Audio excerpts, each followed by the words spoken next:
જિલ્લામાં એક ચોંકાવનારી ઘટના સામે આવી। પેટનો દુખાવો મટાડવા ભગત પાસે ગયેલા યુવકે ભગતની જ હત્યા કરી નાખી। વાંસદા તાલુકાના વાઘાબારી ગામમાં રહેતા ધીરુભાઈને પેટમાં દુખાવો રહેતો હતો। પેટના દુખાવાને મટાડવા તેઓ ડોક્ટર પાસે નહીં પરંતુ ભગત પાસે ગયા। પેટના દુખાવાની ઉપચાર વિધિના નામે ગામમાં જ રહેતા જીણાભાઈ નામના ભગત પાસે ગયા। આ ભગતે તેમને નદી કિનારે આવવા કહ્યું। નદી કિનારે વિધિ શરૂ કરવામાં આવી। ત્યારબાદ બંને વચ્ચે કોઈ બાબતને લઈને બોલાચાલી થઈ। તેથી ઉશ્કેરાયેલા ધીરુભાઈએ ભગત જીણાભાઈના માથામાં પથ્થર મારીને તેમની હત્યા કરી નાખી। ઘટના અંગેની જાણ થતાં પોલીસ ઘટના સ્થળે પહોંચી માત્ર 5 જ કલાકમાં આરોપીને ઝડપી પાડ્યો અને આગળની કાર્યવાહી હાથ ધરી।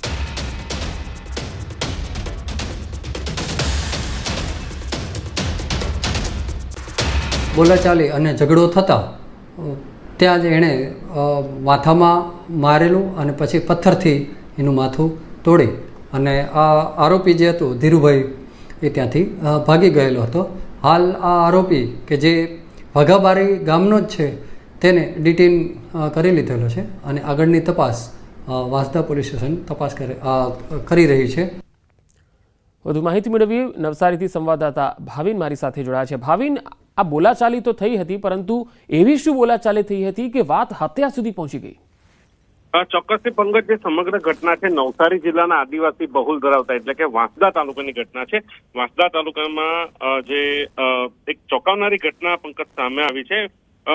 વાઘાબારી જે ગામ છે ત્યાં ગામના જ એક ઈસમને પેટમાં દુખાવો પડ્યો હતો અને એ સામાન્ય રીતે જે ભગત બુવા છે મેડિકલ ક્ષેત્રે બતાવવાનું મૂકીને જે ભગત બુવા છે તેની પાસે ઈલાજ એટલે કે સારવાર કરવા માટે ગયા હતા અને ત્યાં જે ભગત હતા એ ભગત એમને નદી કિનારે બોલાવ્યા હતા અને એ અરસામાં જે ભગત છે જેને પેટમાં દુખાવાની સમસ્યા હતી તેમને કમરના ભાગે એટલે કે પીઠના ભાગે એમને દબાવીને ઈલાજ સારો કરવાનું જે એમની જે ભગતની જે એ હતી પદ્ધતિ એ ચાલી રહી હતી ને તે દરમિયાન બોલાચાલી થઈ કે શા માટે મને પીઠના ભાગે જોરથી દબાવ્યું અને એ બાબતે ઉગ્ર બોલાચાલી પકડતા જે વિધિ કરાવવા આવનાર જે ઈસમ હતો એટલે કે જે આરોપી એમણે આ ભગતના માથાના ભાગે પથ્થર મારીને એટલે કે ભગત જીણાભાઈના માથામાં પથ્થર મારીને એમની હત્યા કરી નાખી। એટલે કે પંકજ, જે સારવાર કરાવવા ગયા હતા અને જે સારવાર કરાવી આપનાર વચ્ચે બોલાચાલી થઈ અને એ બોલાચાલી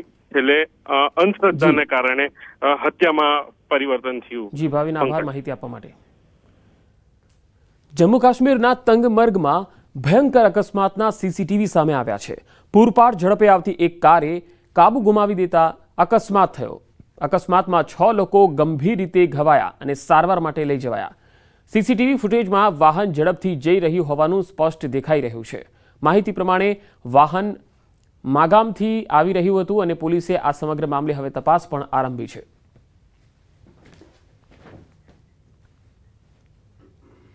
રાજસ્થાનના બાલોતરા શહેરમાં આવારા પશુઓનો આતંક છે। 2 આખલાઓ પાખડતા 2 રાહદારીને અડફેટે લીધા। દ્રશ્યમાં જોઈ શકાય છે કે રાહદારીનો માંડ અહીંયા જીવ બચે છે। આ તસવીરો જુઓ। જો આખલા નીચે આવી જાત તો મોટી દુર્ઘટના સર્જાઈ હોત। આખલાની ટક્કર એટલી જોરદાર હતી કે બંને 10 ફૂટ દૂર ફંગોળાઈ ગયા। સદનસીબે મોટો અકસ્માત ટળી ગયો। શહેરમાં આવા બનાવો ખૂબ વધી રહ્યા છે, છતાં બાલોતરા નગર પરિષદ અને પ્રશાસન તરફથી કોઈ જ અસરકારક પગલાં લેવાતા નથી। હાલ તો જો આમ જ ચાલતું રહેશે તો ભવિષ્યમાં મોટો દુર્ઘટનાનો ભય પણ વ્યાપી રહ્યો છે। કચ્છમાં દરિયાઈ વિસ્તારમાંથી ફરી એકવાર ચરસ મળી આવ્યું। અબડાસા લુણા વિસ્તારમાંથી ચરસના પેકેટ મળ્યા। બીએસએફના પેટ્રોલિંગ દરમિયાન ચરસના 2 પેકેટ મળ્યા। અગાઉ પણ કચ્છ દરિયાકાંઠેથી આવા નશાકારક પદાર્થો મળ્યા હતા। બિનવારસી મળી આવેલ ચરસના પેકેટને લઈ બીએસએફ દ્વારા પેટ્રોલિંગ વધારવામાં આવ્યું છે। બીએસએફના પેટ્રોલિંગ દરમિયાન ચરસના 2 પેકેટ મળ્યા છે। દરિયાઈ વિસ્તારમાંથી વારંવાર આ પ્રકારે નશાકારક દ્રવ્યો મળી રહ્યા છે। અબડાસા લુણા વિસ્તારમાંથી ચરસના પેકેટ મળ્યા છે। જોકે આ પેકેટ કોને સપ્લાય થવાના હતા તે દિશામાં હાલ તપાસ ચાલી રહી છે। બીએસએફના પેટ્રોલિંગ દરમિયાન આ ચરસના પેકેટ મળ્યા છે। આ પહેલા પણ કચ્છના મુન્દ્રા પાસેથી પણ મળી આવેલા છે આ પ્રકારના નશાકારક દ્રવ્યો। દરિયાઈ પટ્ટી વિસ્તારમાંથી આવા બનાવો સામાન્ય થઈ ગયા છે। તો બીએસએફના પેટ્રોલિંગ દરમિયાન ચરસના 2 પેકેટ મળ્યા છે। દરિયાઈ વિસ્તારમાંથી ફરી એકવાર ચરસ મળી આવ્યું।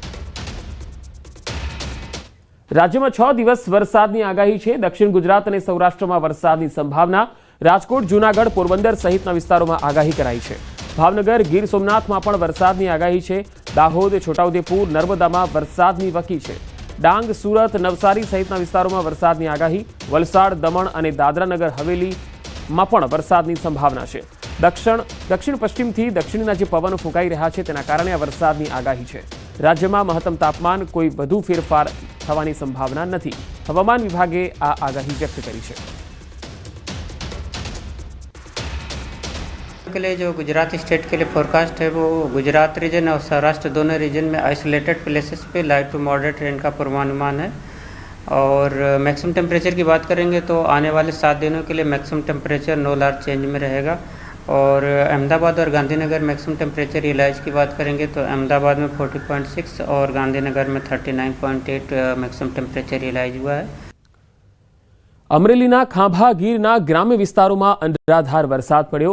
ખાંભા ગીરના નાના વિસાવદર, નાની ધારી, લાસા, ધાવડિયા સહિતના ગામોમાં ધોધમાર વરસાદ પડ્યો.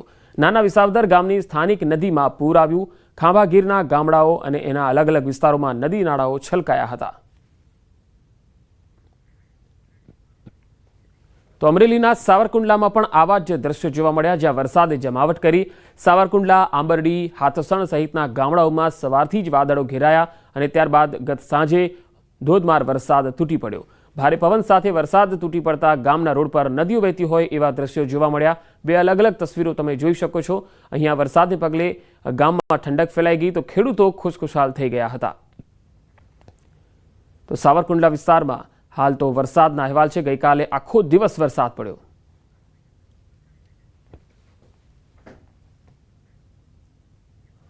ગુજરાત ભારતની ગ્રીન ગ્રોથ અને પર્યાવરણીય ટકાઉ વિકાસની દિશામાં અગ્રેસર રહ્યું છે.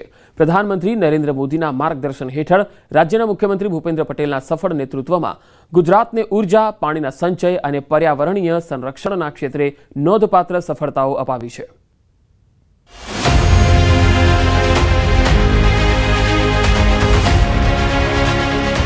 ગુજરાત ભારતની ગ્રીન ગ્રોથ અને પર્યાવરણીય ટકાઉ વિકાસની દિશામાં અગ્રેસર રહ્યું છે.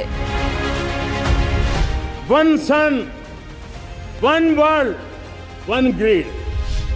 પ્રધાનમંત્રી નરેન્દ્ર મોદીના માર્ગદર્શન હેઠળ રાજ્યના મુખ્યમંત્રી ભૂપેન્દ્ર પટેલના સફળ નેતૃત્વમાં ગુજરાતને ઉર્જા અને પર્યાવરણીય સંરક્ષણના ક્ષેત્રે નોંધપાત્ર સફળતાઓ અપાવી છે.